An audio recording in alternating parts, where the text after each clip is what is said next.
You set the gold standard for your business. Your website should do the same. Wix puts you at the helm so you can enjoy the creative freedom of designing your site just the way you want. Want someone to bounce your ideas off? Talk with AI to create a beautiful site together.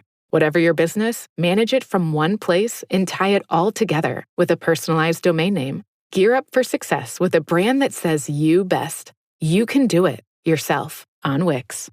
Hi, I'm Richard Karn, and you may have seen me on TV talking about the world's #1 expandable garden hose. Well, the brand new Pocket Hose Copperhead with Pocket Pivot is here, and it's a total game changer. Old-fashioned hoses get kinks and creases at the spigot, but the Copperhead's Pocket Pivot swivels 360 degrees for full water flow and freedom to water with ease all around your home. When you're all done, this rust-proof anti-burst hose shrinks back down to pocket size for effortless handling and tidy storage. Plus, your super light and ultra-durable Pocket Hose Copperhead is backed with a 10-year warranty. What could be better than that? I'll tell you what, an exciting exclusive offer just for you. For a limited time, you can get a free Pocket Pivot and their 10-pattern sprayer with the purchase of any size Copperhead hose. Just text WATER to 64,000. That's WATER to 64,000 for your 2 free gifts with purchase. WATER to 64,000. By texting 64,000, you agree to receive recurring automated marketing messages from Pocket Hose. Message and data rates may apply. No purchase required. Terms apply. Available at pockethose.com/terms.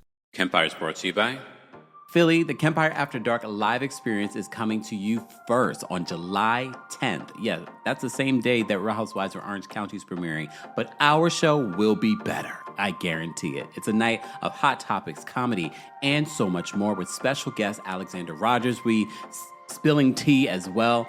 And don't forget, if you are in Atlanta, I'll be there on August 5th. Then we'll be in DC on August 22nd. Then back here in New York City on September 12th. All shows have meet and greets available, so get those if you don't already, if you want a picture with me or kiki with me. And don't forget, the New York City show has a live stream option exclusively. And what I say in Washington, D.C., Philly, or Atlanta will not be the same thing that I mentioned in New York City. And don't forget, you have access to that live stream link for at least a week. Be sure to check out the description for more details on how you can be a part of the Kempire After Dark, the Villain Era live summer tour. You're listening to Kempire here on the Kempire Radio Network. It's the weekend update with Kempire. I need a theme song. I just felt like I should sing our weekend update. Yes, it's another installment. You guys I'm gonna spoil you guys with doing a weekend update every single weekend. And I told you, do not expect a weekend update every weekend. But then I always think there's so many stories, especially in covering the Diddy of it all. There's so much other things that are happening in the world that we don't get to talk about because I'm covering Diddy. And I know I give you guys a summary that sometimes is like an hour, hour and a half, but throughout the day, I am engulfing myself in the Diddy of it all to make sure that I'm able to add context to some of the summaries that we're talking about. But there's so much more Diddy stuff to talk about, but I don't want to jump into that first. Happy weekend. It's a rainy weekend here in New York City. And I really said to myself, okay, so this weekend, it's Pride Month. So every borough is having sort of their own Pride celebration. So I said, okay, I think I'm going to go to Brooklyn Pride because I've never been to Brooklyn Pride. And I was like, okay, let me see if I can do that. So I Googled, schmoogled, when everything is, but I had a couple of things I would need to do beforehand. And I said, okay, it's raining now, but maybe it'll be better in a little bit. But literally, as I'm doing this, it's still raining, but it's like a weird rain. It'll be a little drizzle, then it's pouring. And ain't nobody want to be outside trying to be like, oh, and it's raining. That's not enjoyable to me. And then the whole point of me getting out there and celebrating would be, now I'm annoyed and I'm wet and and the bunches of people around me. Then the other thing that I was considering doing was going to the center. As you know, we're raising money on my YouTube channel. For those that don't know, and you just listen to me here on the podcast, but if maybe you're listening to the podcast version on YouTube, don't forget we are raising money for the center, the LGBT center here in New York City. They're having a block party today in celebration of Juneteenth. I think a lot of people are focusing on the things that are being cut in regards to this administration, because this administration, as you know, is having their own, whatever you want to call it. But we are all, Danielle told me that people are calling it on social media, President Obama Day. I'm okay with that. I'm here for that. Some people are calling it No King's Day. So I'm here for any celebration that is not celebrating someone's ego. So here we are. So happy President Obama Day. Happy. And here's the thing. I got to say this because this is my podcast and this is my platform. Because a lot of people, including our own people, like to dog out President Obama and say he wasn't a great president, blah, blah, blah, blah, blah, blah, blah. And then I'm like, y'all see what we have now, what we had back in 2016? No president is going to be perfect and no president is going to please every single person. But President Obama achieving what he was able to achieve within the time that he was able to achieve it, and being a black man and being a black man that could never do 1% of what we see some of these people doing now. Shout out to President Obama, okay? And shout out to him for inspiring an era and a nation, because yes, President Biden, fantastic, would prefer him over what we have now. However, no one inspired us in speeches the way that President Obama did. That man is a fantastic orator. And I do miss the inspiration, not only that he represented as a person and as a president, but what he would say in his words. And he did that before he was president, when he was a senator from Chicago. So, yes, we miss President Obama. So happy President Obama Day. Happy No King's Day. Happy Juneteenth. That's happening this week. You know, we have some Juneteenth merch. Shameless plug. We also have some Pride merch. And all of it's new for this year with our new logo. So be sure to check that out. I'll post the links in the episode notes. All right, so happy No King's Day. Happy rainy day here in New York City. I just took it as a sign from the universe. Stay your butt inside because you've been out all week. And when I say out all week, I've been working all week. So maybe I just need to stay my butt in the house and do nothing. But here I am recording a podcast. But this doesn't feel like work to me, but it is. The other thing I did last night, after having a very busy day, so even me taking the night off to go see Purpose on Broadway. I saw Purpose on Broadway. I keep telling everyone about it. They're not paying me. It's just a really great show. It's directed by Felicia Rashad, LaTanya Richardson Jackson, you know, Samuel Jackson's wife, who's also an actress. She's in it. It's so good. It's so good that I'm going to go see it again. I have to go see it again before they leave the theater at the end of August. But I'm telling everyone, because you guys always like my recommendations. So please understand, if you're in New York City or will be in New York City this summer, go get tickets. It's funny. It's thought-provoking. It's just so good. And now I understand why it won Best Play at the Tony Awards. And it really should have won more awards. It also won Best Featured Actress with Cara Young. She was fantastic in it. But then I'm looking at some of the other people that were in it. They all deserved an award. It was so good. So go see Purpose on Broadway if you haven't already. Okay? Or go see it again, because I feel like I could enjoy it again and pick up different things that I didn't pick up the first time around. It's one of those types of things. Some of you have already seen it when it was, I think it was in Chicago when it was being played there. So it's so good. I enjoyed it. All right, I've digressed yet again. So I am going to go see another Broadway play next week. I've been very lucky. People have set me up with opportunities, unlike our friends over at Bravo. Mind you, Bravo, I've been reporting on. I've worked with them in regards to them featuring my content before. We were just talking about how the Real Housewives of Miami's ratings were low. But I say all that to say, people have reached out to give me opportunities that I don't even report on Broadway like that. But recently I did. I was talking about Audra McDonald, and someone saw it, and they were like, well, we would love for you to go to this particular play and blah, blah, blah. Not asking me to do anything. Not saying, oh, we'll give you tickets in exchange for anything. No, they know their stuff is so good that I'm going to want to talk about it. And that's exactly what happened. I've digressed. Let's move on. There are other news stories that I want to talk about. There's a few things I want to talk about. Again, for those that don't follow me on YouTube and things like that, I have to talk about Simon and Porsha's divorce and prenup being upheld in their divorce. We've got to talk about some Bravo, a lot of Bravo related news in regards to Real Housewives of Miami. We've got to talk about Andy Cohen's contract being renewed till 2028. We've got to talk about Monique Samuels. We've got a lot to talk about. But before we get to any of that, I want to talk about Drew Sidora. And I talked about Drew Sidora before and what's been going on with her man. So she did an interview on Lip Service, and she was talking about, well, she did an interview on The Breakfast Club, and I'm surprised we didn't pick up on this, on Ralph possibly getting someone pregnant. But then on Lip Service, she talked about Ralph bringing some woman in the basement. I'm like, because no matter how much Ralph has been crashing out. I've talked about this in a separate video. I'll include it in this roundup. But Ralph has been crashing out on social media. I'm like, what is going on with him? You would have thought that Drew would have said something or did something for him to be on social media crashing out, dropping receipts about how she was with Ty Young, she was dating Black. Mind you, he doesn't have receipts of her having any of these people in their home. And even if she did, I'm sure you cheated first. I'm pretty much convinced that you cheated first. I mean, she's accused you of cheating over the years. And we still don't know what happened with Tampa. He's now claiming that Tampa was the storyline. She answered him in regards to that.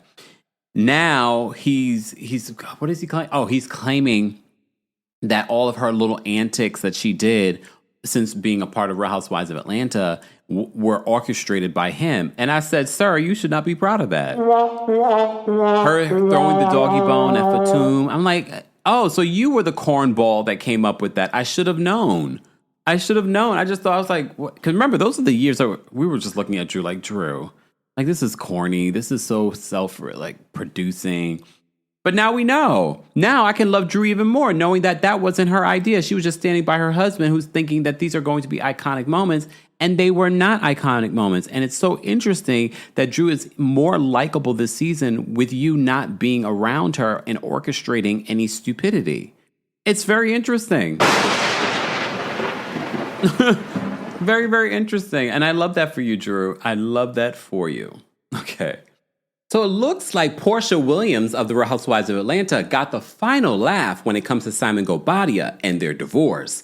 It looks like their prenuptial agreement will be upheld, and she will be getting a nice payday. And I really just would like to tell Ralph Pitman, Mr. Drew Sidora, we really do not care about what you think or the reason behind your divorce, because ultimately we think you are the problem. I know a lot of you have been hitting me up talking about how Ralph Pitman, aka Mr. Drew Sidora, has been crashing out on social media. He's been crashing out. And I tell you, I really do not like thirsty, clout-chasing individuals, especially when they come across our screens as the husbands of these housewives, because it's his desperate attempt at attention. And honestly, I don't think Drew Sidora is perfect. I don't think Drew Sidora has told us the truth all the time. However, I am Team Drew on this one. So Ralph, and I'm not going to even share the receipts for you. You can go, shout out to our friends over the Bravo Shade Room. You can see all the receipts and things like that over there. Or just go to Ralph's Instagram page. Ralph has been posting text messages, pictures of Drew Sidora with Ty Young. I think we all can say, yes, there was something that happened between Drew Sidora and Ty Young. At this particular point in time, Mr. Drew Sidora, why is it relevant? Do what Halle Bailey is doing. Stop coming to the internet and go to the court. If this is the reason behind your fight and your battle, go to court. At this particular point, we the people, the fans of Real Housewives, the fans of Real Housewives of Atlanta, the fans of Drew Sidora, do not care. Loser! And you crashing out makes you look bad. And the fact that he said, oh, the whole Tampa storyline was just a storyline. Drew came out and said it was one of our RHOA producers that found out about the whole Tampa incident. It wasn't something that you guys concocted together. Honestly, again, I don't care, because based off of your actions, Ralph, shows us exactly who you are and why Drew should have never gotten with you. And unfortunately for Drew, she has to co-parent with you for the next how many umpteen years. But at least she can say, you know what? I am one step closer to being rid of this person. But since we're talking about being rid of this person, as you know, we did a separate video just the other day that Simon Guobadia has been released from ICE and deported back to Nigeria. But on June 11th, they had a court date to finalize their divorce and to see whether or not the court was going to uphold their prenuptial agreement. a prenuptial agreement, I will remind you, that was delayed, which delayed their actual wedding, their first wedding that they were supposed to have. It was pushed back because of Simon Gobadia not releasing his financials. But you may have seen Porsha, I don't remember if it was on her YouTube channel or if it was on the current season of Real Housewives of Atlanta. She said that what happened with Cordell, she did not want to happen this time around. And it's a different situation because now she has PJ to think about. And based off the prenup, she was going to be taken care of. Despite them only being married 2 years, these were the details of the prenup. So shout out to our friends over at The Reality Blurb. They are letting us know and giving us an update on the fact that Porsha Williams has finalized her divorce and the prenuptial agreement is going to take care of her. And maybe she won't come back next season because she doesn't really need to based off of this prenuptial agreement. Well, at least for a time. Porsha has expensive taste. Porsha Williams scored a big win in court this week against Simon Gobadia. Following Simon's deportation back to Nigeria, the 43-year-old Real Housewives of Atlanta star appeared in court with her ex both via Zoom, where Simon, 61, was ordered to pay her $40,000 a month in alimony and grant her ownership of their Rolls Royce. Because remember, he was on social media talking about taking back her Rolls Royce, but she still had it in possession, so she gets to keep it. And a Rolls Royce is a pretty penny, too.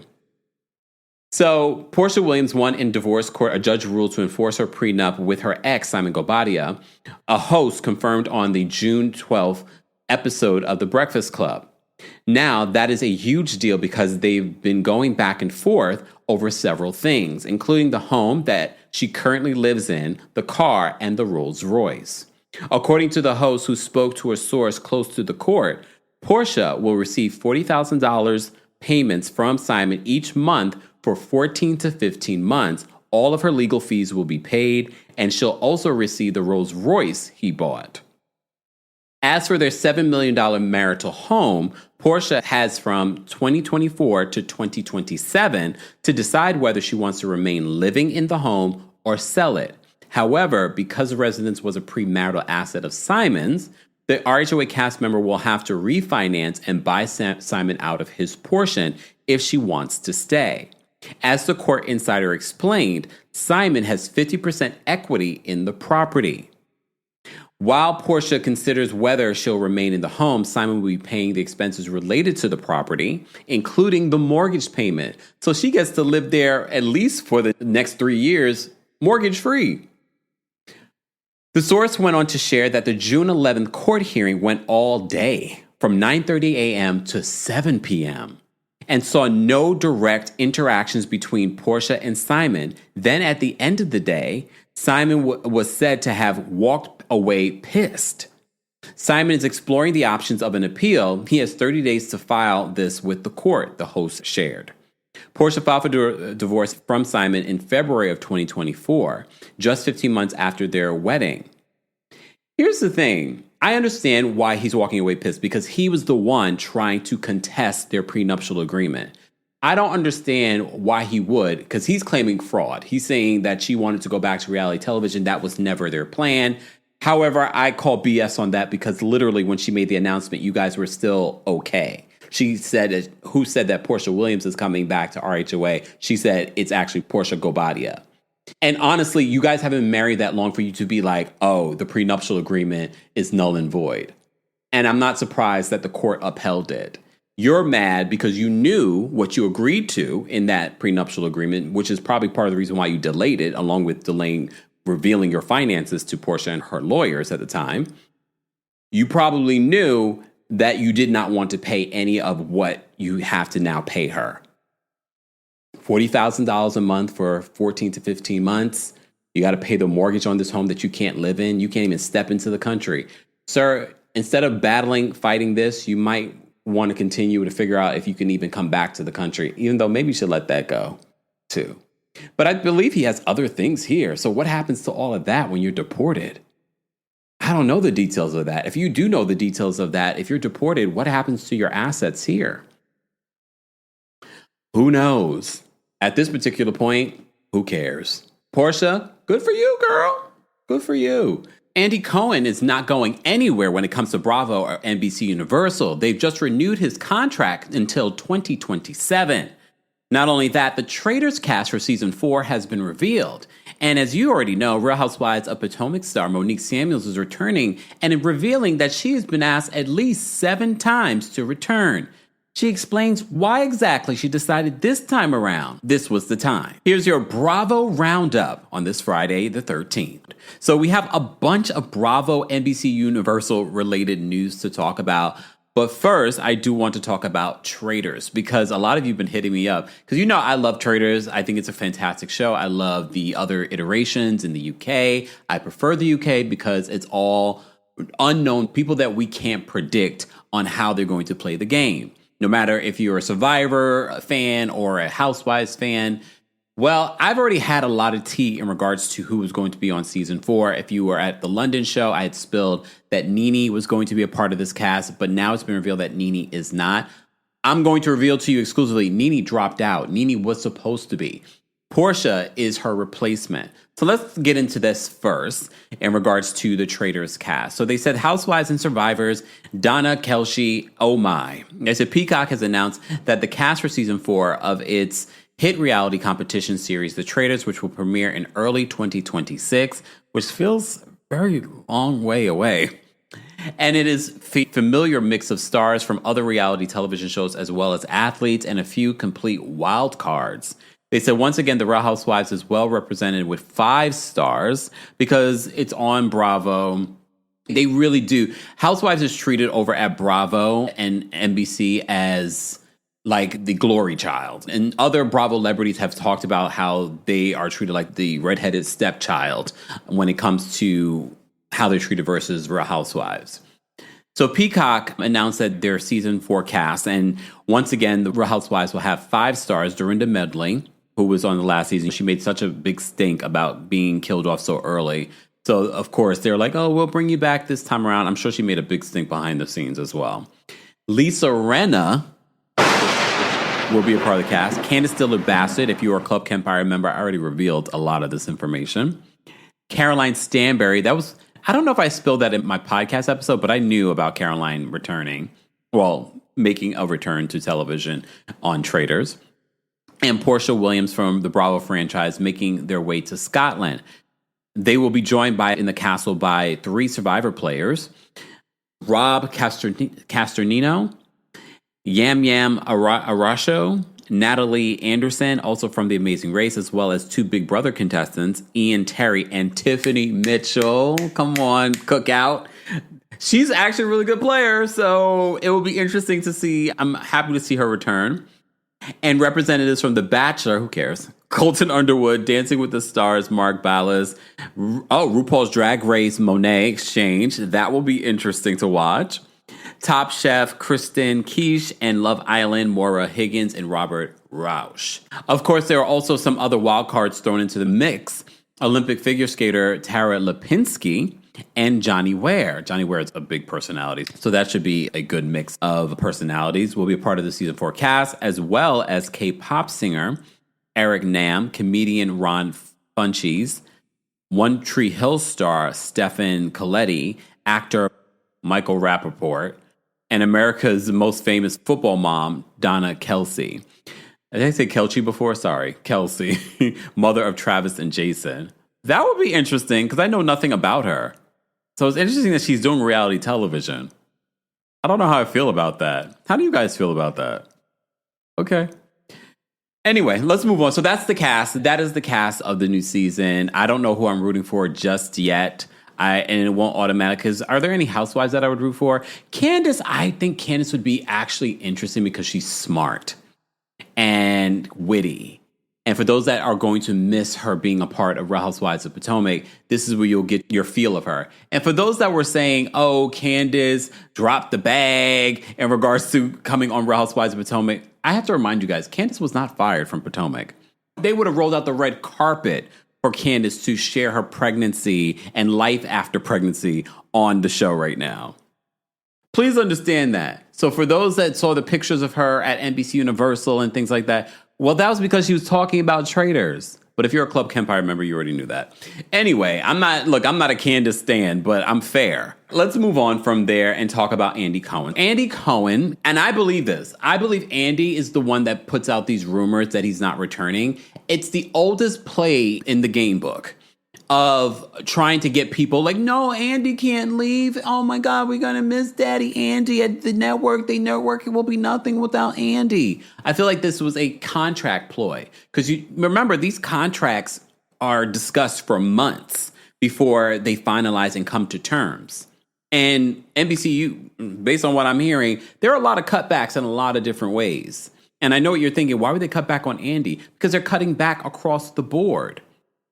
So I'm sure Andy wants a certain price because Andy feels like he is almighty. But at the same time, you have to keep in mind, they've also had a lot of lawsuits involving Andy and what he's been accused of. Please understand, the suits are going to come in, well, Andy, like, you're fantastic, but we can't give you the big money that you want this season because we're facing a lot of legal backlash because of you and your behavior behind the scenes. And remember, we all speculated some of his behavior on Watch What Happens Live in the last few months was like, oh, maybe Andy is leaving because of the things he was saying and doing on his Watch What Happens Live show. But now Andy has been finally renewed. They said Bravo has renewed Andy Cohen's late night show, Watch What Happens Live, through 2027, keeping the former TV executive at the brand for years to come as a host and producer. NBCUniversal also extended Cohen's first look deal through 2028. Cohen will also continue to host reunions and specials and serve as the executive producer on the Real Housewives franchise. And please understand, when he's making these contract negotiations, he's saying, I must be the host of the Traitors reunion. I must be the host of Married to Medicine, shows that he does not produce. And then the shows that he produced, obviously are going to be like, fine, you can be the producer of it. Even though we feel like, the execs probably do feel like, well, let's change it up a bit. Yeah, you're fantastic at your job, but let's shake it up a bit and have different hosts for the reunion to actually draw more attention to your shows that are steadily declining. Sidebar, Real Housewives of Miami's ratings this week.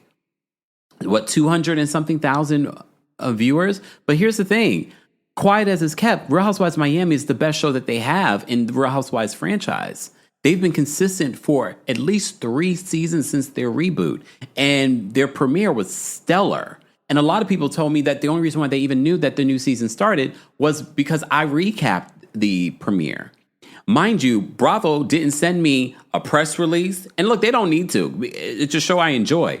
But I do have over 500,000 followers on YouTube, over a quarter of a million followers on TikTok. You don't think maybe let's invite Kempire to the premiere party that you guys had in Miami? I'm not asking for these things, but I'm talking about if you really want your show to be successful, wouldn't it be obvious to collaborate with someone that one of the largest audiences that are talking about this show and actually likes this show? I didn't get a screener when it comes to Real Housewives of Miami's premiere. But I'm sure these other people did. Yup. Or consistently get screeners in regards to it. I'm not asking for any of these things, but I'm just talking about the reason why Real Housewives of Miami didn't do well this week with 290,000 viewers for their premiere with a 0.05 in their demo. Look, I'm fair. I'm going to talk about all of the ratings not being great. However, at least with Real Housewives of Atlanta, they had these housewives on Watch What Happens Live. They had them at all the media outlets every single week leading up to this new show in the new season. They didn't do that for Real Housewives of Miami. I don't know why they don't do that, but they didn't do it. Yeah, so Andy Cohen is back. Okay. They said, after more than 20 years with Bravo, I'm full of intense gratitude that I get to continue living out my dream here, Andy said in a statement. I'm excited to keep growing our successes across NBCUniversal's incredible portfolio, and most of all, thankful that I, along with my team, get to keep doing what we love most. Congratulations, Andy. I just wish you would be more of an ally when it comes to some of the other young talent. So you've got a business, but what about a brand? The difference? More of you. Wix gives you the freedom to create your website, own your brand, and do it on your own, exactly how you envisioned it. Experience limitless customization. Boost your creativity and efficiency with AI tools for every part of your business journey. Scale up with built-in SEO, e-com, and scheduling features. Put more of you in your business. Go to Wix.com and do it all yourself. Hi, I'm Richard Karn, and you may have seen me on TV talking about the world's #1 expandable garden hose. Well, the brand new Pocket Hose Copperhead with Pocket Pivot is here, and it's a total game changer. Old-fashioned hoses get kinks and creases at the spigot, but the Copperhead's Pocket Pivot swivels 360 degrees for full water flow and freedom to water with ease all around your home. When you're all done, this rust-proof anti-burst hose shrinks back down to pocket size for effortless handling and tidy storage. Plus, your super light and ultra-durable Pocket Hose Copperhead is backed with a 10-year warranty. What could be better than that? I'll tell you what, an exciting exclusive offer just for you. For a limited time, you can get a free Pocket Pivot and their 10-pattern sprayer with the purchase of any size Copperhead hose. Just text WATER to 64,000. That's WATER to 64,000 for your 2 free gifts with purchase. WATER to 64,000. By texting 64,000, you agree to receive recurring automated marketing messages from Pocket Hose. Message and data rates may apply. No purchase required. Terms apply. Available at pockethose.com/terms. You want the best for your child. K-12 can help them gain the skills they need to reach their full potential while giving you the support you need to get them there. K-12-powered schools are tuition-free, accredited online public schools for students in kindergarten through 12th grade. Their state-certified teachers make online learning interactive and engaging, allowing your child to learn at their pace from the safety of home. Join the more than 3 million families who have chosen K-12. Go to k12.com/podcast today to learn more. That's k12.com/podcast. Talent that you have over that's signed as media personalities at NBCUniversal. I just wish that you would highlight those individuals, more specifically, the people of color, the Black ones, because you are in a position of power. You could literally launch your predecessor, but your ego's too big to do that. And I say that, and this is not, I don't work for NBCUniversal. I'm not talking about giving me the job. I don't want the job because I'm not trying to shuck and jive so that you guys can get me to say what you want to say for your reunions. That's why I love having my own platform. I'm talking about the people that do work for NBCUniversal. One of them could have hosted these reunions. And I'm not saying that Andy's bad at hosting reunions. Yes, some reunions, yes. But especially when we're talking about Black issues, yeah, we don't need the white overlord moderating those conversations. We've seen how problematic that has been over the years. And I'm going to keep saying it. I don't care. All of y'all are like, oh, Daddy Andy. Okay. And Injustice Anywhere, it's a threat to justice everywhere. It's not you today, but it can be you and whatever marginalized community you're from tomorrow. Let me talk about Monique Samuels. So here's the thing with Monique. Monique was on live the other day, and she was answering questions as to why she decided to return to Real Housewives of Potomac. Because she has said in so many interviews over the years that she doesn't want to return to reality television. On her last season, she had told Andy about that little check, and everyone's like, oh, now she's back for that little check. To me, it makes sense for Monique to return because her life has changed dramatically over the last few years. She's gotten a divorce. She's now a single mother.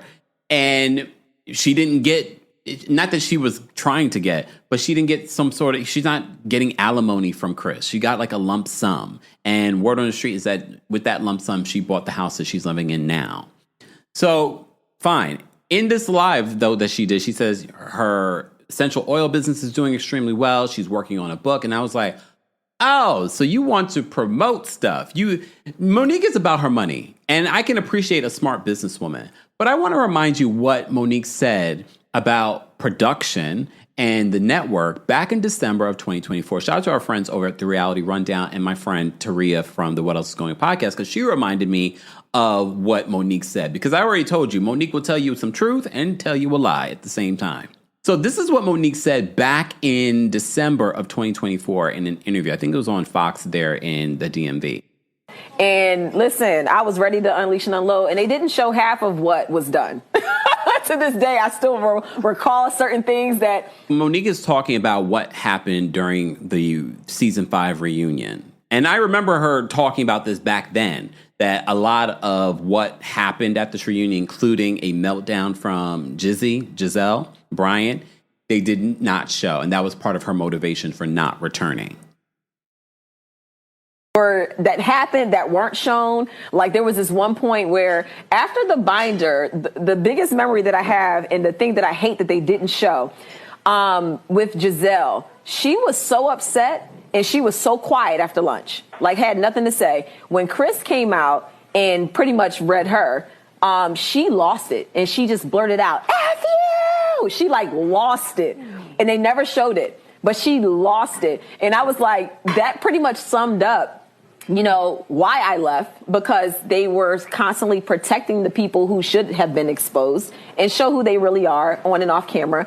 And they kept these protections for people to the extent of not even protecting, you know, my innocent children and those whole narratives that they were trying to point out. And it just got me to a point where I was just like, you know what, I don't have to deal with this. This is too much. And I decided to walk away. Why do you think that pick and choose protection, if that's what it was there in the first place? Well, if you're a puppet master, you're going to keep your puppets. So the ones that you can control, the ones that you can get to do what you want them to do, you're going to keep those people. But the ones who speak up like me and say, no, that's not me, I'm not doing that, I'm not saying that, we're the ones that get the hardest time because we're not doing what they want us to do. We're not creating the show that they want. We're still trying to maintain a sense of who we are. So here's the thing. She referred to production the network as the puppet master and, of course, Giselle as a puppet. She also talked about how she felt like they did not protect her children. So you return to a platform that you accuse of being puppet masters? I find that to be interesting. But let's take a look as to what Monique had to say about why she decided to return, because she says they asked her multiple times, because people still speculate that Monique was fired. Word on the street, she was not fired. They definitely were open to her returning. She still had a good relationship with the network. They even wanted her to do Ultimate Girls Trip at one particular point, according to her. Since I've been gone, every time I've been asked, I've been like, no. Even this year, like literally, I said I declined probably a good 7 times. And then something happened. Something changed. And I was just like, I'm not the person that I was. And a lot of the reasons that I said no was because of the person that I was, you know? And I'm not her anymore. So, what better way to test my healing? But no, for real, I have been running from the platform that gave me a foundation out here in these streets. And when I really thought about it, what was keeping me from returning was a lot of fear, and it was also a lot of PTSD, you know? I was built way different then. I'm built a little better now. And giving everything that I have going on in my life between my business, Millie of Essentials, which has been extremely successful, and then also my book that I've been working on, which for anyone who's been following me consistently, y'all know I've been talking about my book for like at least 2 years now. And there it is. I think she sees what being on this platform can do for her. Not only, because I don't know about the essential oils business. I don't hear people talking about going to, and I'm sure it's fine. But her emphasis on how extremely successful that it's doing, fine. But for me, her return, and look, some might say, good for her. That's actually really smart. You have a book that you want to write. I don't know how many people are going to actually buy the book, but who knows?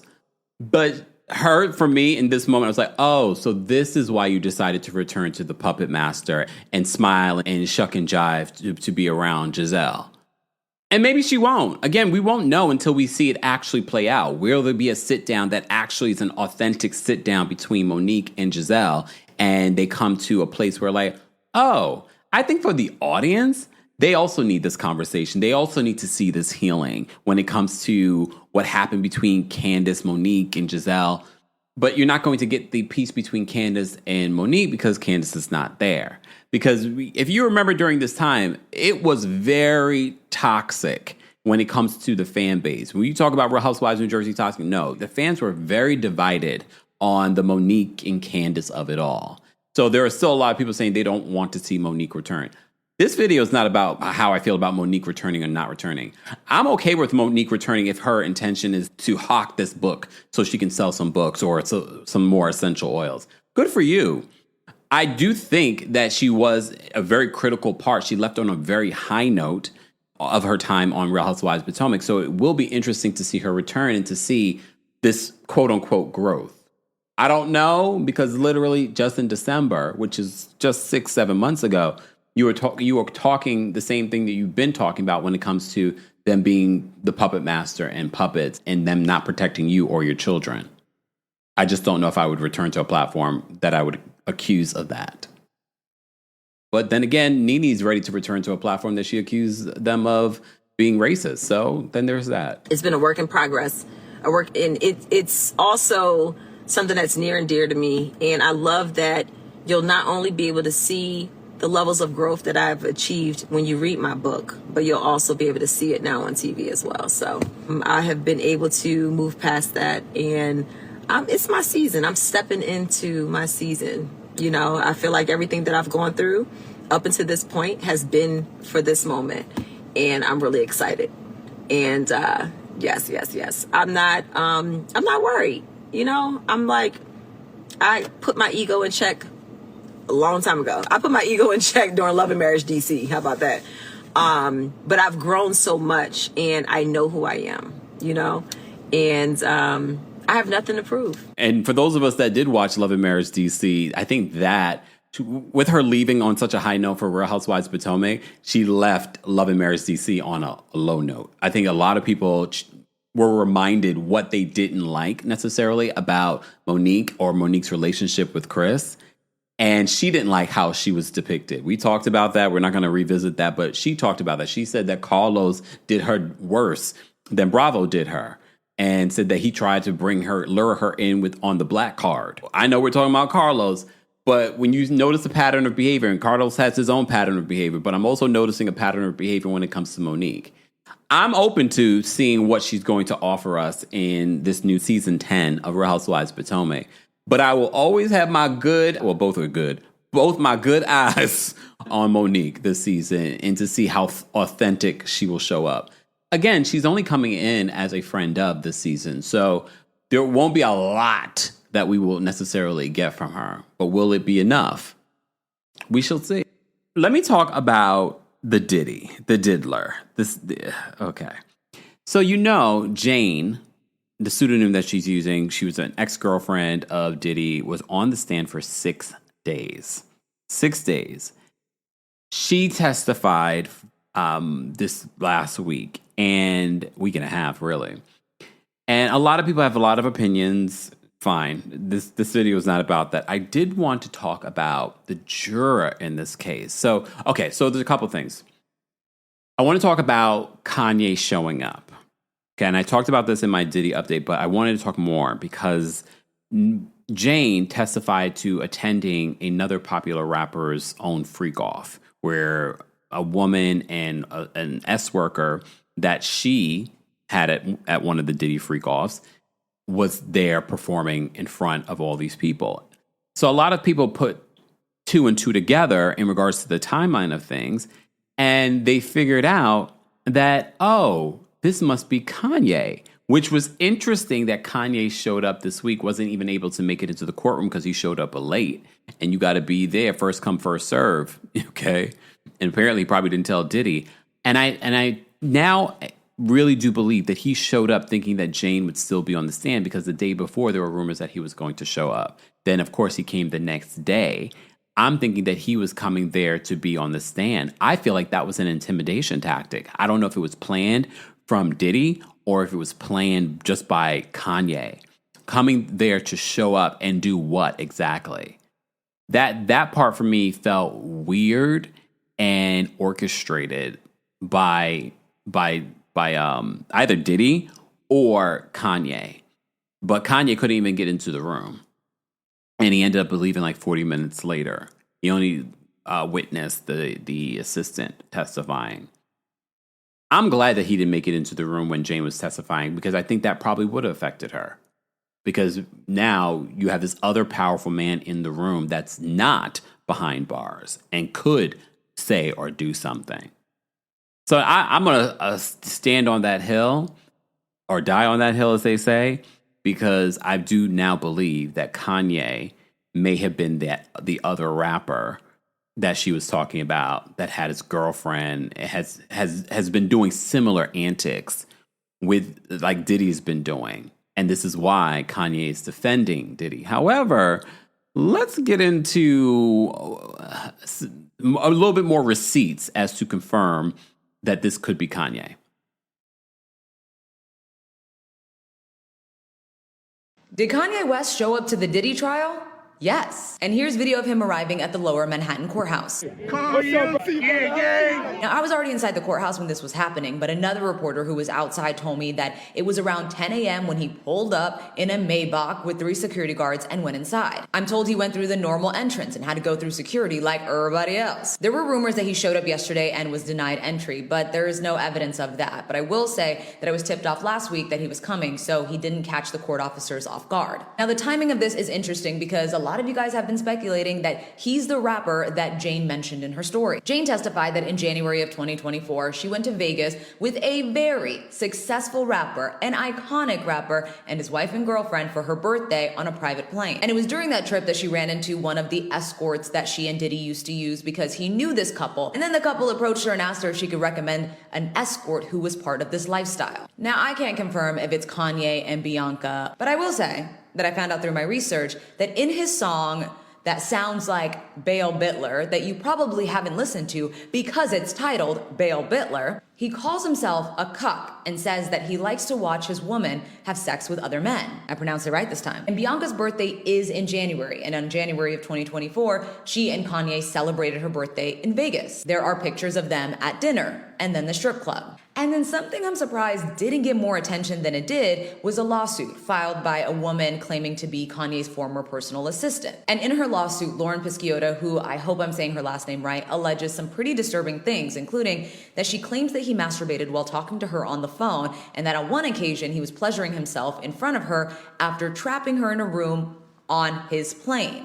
And don't forget, there was an interview that Kenya Moore, who went out on a date with Kanye a long time ago, talked about her hanging out with Kanye. I think they went back to a studio, and then he disappeared, and she went to go find him, and he was in another room watching porn.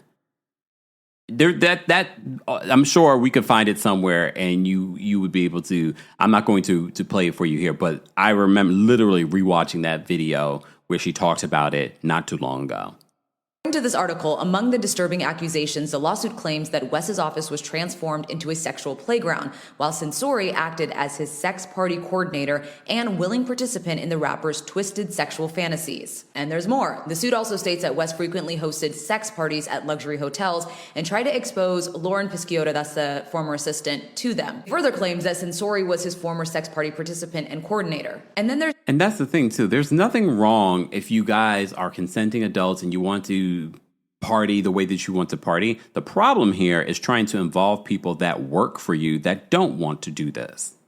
This incident on August 2022, after Pisciotta had arranged an Uber ride, Kanye West and Bianca called her wanting to discuss the orgy fivesome that they had participated in the day before. In her lawsuit, the former assistant says on August 7, 2022, when she was asked to organize an Uber ride for a female Yeezy employee to one of the rapper's sex parties, Ye and Bianca contacted her separately the following day to interrogate her about the requested Uber ride and discuss the party. I also came across this blog post from January of 2024, just a few days after Bianca's birthday, and it reads, "We're told his latest idea for attention, turning up with Bianca at some very exclusive sex parties." It then goes on to say he's very into X-rated stuff and is interested in the idea of people watching him and Bianca doing the deed. Those kind of events are more common in Hollywood than people realize, so he won't have any problem finding one. But now let's get into the whole issue with the jury. And the person that we're utilizing for this report is journalist Mona, let me make sure I get her name, Mona Kosar Abdi, journalist who was part of ABC News. Now I believe she's with one of the other entertainment magazines that's out there. So she's been covering this case on TikTok, and I love her breakdown and summaries of what she's witnessing in court.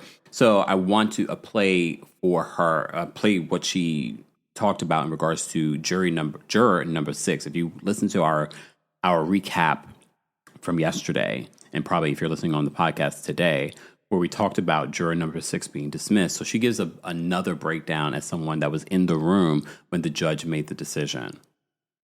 Just stepped out of the courtroom, and moments ago, juror number 6 on the Diddy trial was kicked off the jury, with the judge saying there's reason to believe that he intentionally deceived the court so that he could get on the jury. Now, the issue over juror number 6 has been looming all week, and it all started with an offhand comment he made about living in New Jersey. So juror number 6 is a black man who's 41 years old and from the Bronx. or so he said. During voir dire, he told the court that he lives with his girlfriend and his daughter in an apartment in the Bronx. But then last week, he said that he moved to New Jersey to live with his girlfriend. It may not be permanent, but he spends most of his time there. So then the court started looking into it to see if... But what about the kid? This is where, when I was reading to you guys, I was like, something is very fishy here about what he's reporting back. he even qualified to be a juror in a New York City trial. But then he changed the story and said, no, I still have my New York City apartment and I stayed there at least 4 to 5 days a week. He was then asked where his daughter lives and he said, well, she was born in New Jersey. She lives in New Jersey. Asked about his Bronx apartment, he said he lives there with his aunt. So as the judge was addressing this issue, he noted several inconsistencies in his statement. So then the judge said, where does this leave us? And when I tell you in the courtroom, everyone was on pins and needles. The judge said this can come down to two things. Either this juror can't follow simple instructions or he's intentionally deceiving the court. The judge said this brings up serious issues about his candor or his ability to follow the court's instructions. And then the judge went on to explain, this is exactly why we have alternates. At this point, Diddy is just shaking his head no. And that's when the judge says this juror will not be returning on Monday. Diddy is upset. He slightly tosses his arms up and adjusts himself in the chair. Now Diddy's attorney Xavier Donaldson stands up and said in a very polite way, Judge, I have no idea what you're talking about. There are plenty of people in New York City who go back and forth between New Jersey and New York to see significant others. And said at the very least, let him come out and explain. He went on to say that this juror has sacrificed a great deal. He's here every day, on time, for weeks, taking notes. And then he threw shade. He said, this one is attentive. I can't say that for all of them. And then Xavier... Boom. Wow, not shading the jurors, but okay.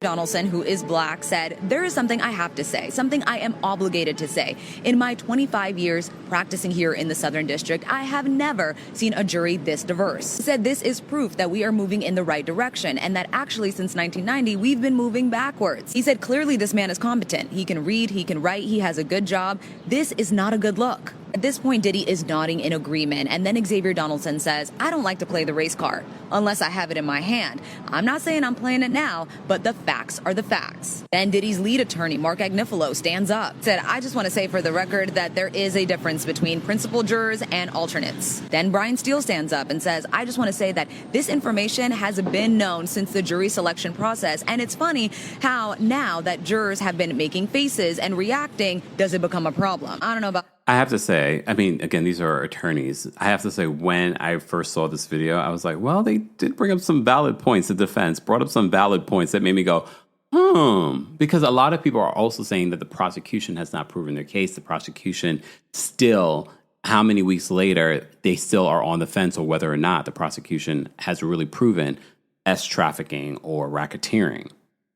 But again, this juror, me personally, even as a defendant, unless he's planted, because a lot of people in the comment section of this video are saying, oh, Diddy planted this juror. We have to remember, Diddy is New York royalty. And I'm saying that facetiously, but at the same time, no, he's from Harlem. He came up, remember, he was this icon before he became what he is today.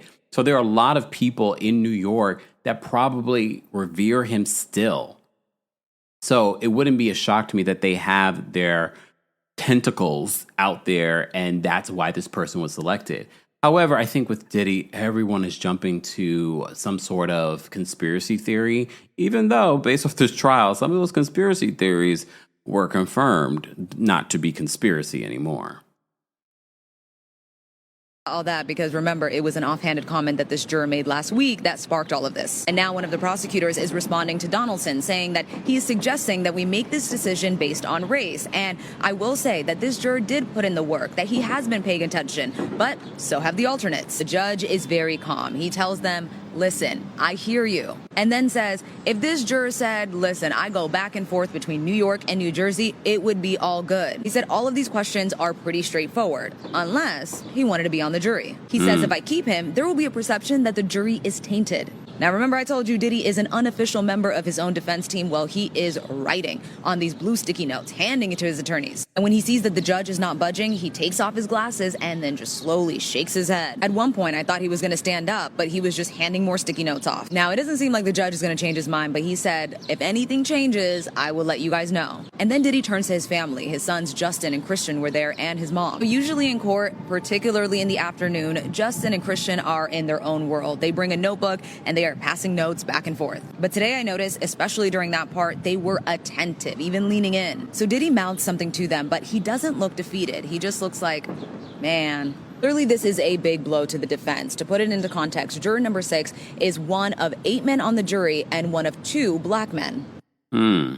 So for me, I felt like their motivation was they felt like, okay, there aren't a lot of black people on this jury, so they wanted that. They wanted the sympathy for that because the defense's defense has been, okay, they're just coming after a black man, he's black excellence, so they don't want to lose that. But based off of this juror's statements, it's inconsistent. And I get why people believe that maybe he's working for Diddy's team. Maybe he's been planted in this jury. Because remember, all it takes is one person to screw up this situation. It has to be unanimous in order to get a guilty verdict. It has to be unanimous in order to get not guilty. So, and we don't know what juror number 6 has been saying to the other jurors, but he did this to himself, being inconsistent. And I wonder, it just sounded very fishy. You're in Jersey. Do you have a girlfriend and a fiance? It just wasn't making any sort of sense. But here we are. Still talking about Diddy, even on the weekend. But I wanted you guys to get an update in regards to people that are inside the courtroom and how it sort of played out. I get where the defense is coming from. But again, you have 6 alternates that are there every day as well, paying attention to everything that's being said. So that's why they're there for instances like this. Yes, is it convenient timing for the prosecution this late in the game? Yeah. But I also find it interesting that no one has noticed that Diddy has been making facial expressions to the jury during this entire time, because reporters were saying that they noticed that he was doing that from the beginning of the trial. And apparently that came up again this week as well. Diddy might get kicked out of the court. And as you saw, another reporter is reporting that Diddy is acting very much like he is a part of this defense team. Technically he is. They're defending him, but he is not an attorney. So we shall see how this turns out. It's going to be very interesting when we finally get to the verdict, because at this point, I have no idea how the jury is going to, especially because you're not in the room, you're not seeing everything. Even if you're in the room, you're not seeing everything that they're seeing. Rightfully so. They're trying to protect the individuals that are on these tapes and things like that. So we shall see. And, we're keeping you up to date here on our YouTube channel, but also here on the podcast. So, is Diddy done? Not quite yet. Stay tuned. And that is our weekend update here exclusively on the Kempire podcast. You're hearing it first here. Eventually, we will upload it and make it public to our YouTube page. So shout out to our YouTube fam. But this is another reason why you should subscribe to the Kempire podcast on Apple Podcasts or on Spotify while you're there. Don't forget to give us a 5-star review. And don't forget, we also have Club Kempire on Apple Podcasts. You don't have to have an Apple product in order to subscribe. You can also become a member on their website. So be sure to check that out. We just dropped our BET Awards coverage and thoughts and opinions review, whatever you want to call it. We also dropped a new episode here on the podcast talking about Sloan Bella, the psychic medium, doing a reading of Wendy Williams. So I provide a lot of commentary and context to what she says in that reading. So be sure to check that out here on our podcast exclusively. You won't hear that anywhere else. Thank you so much for listening, guys, for our weekend update. I will see you in the next one. Thanks for tuning in to Kempire here on the Kempire Radio Network. As always, you can hear Kempire on Apple Podcasts and on Spotify or wherever you get your podcasts. More information can be found on KempireRadio.com.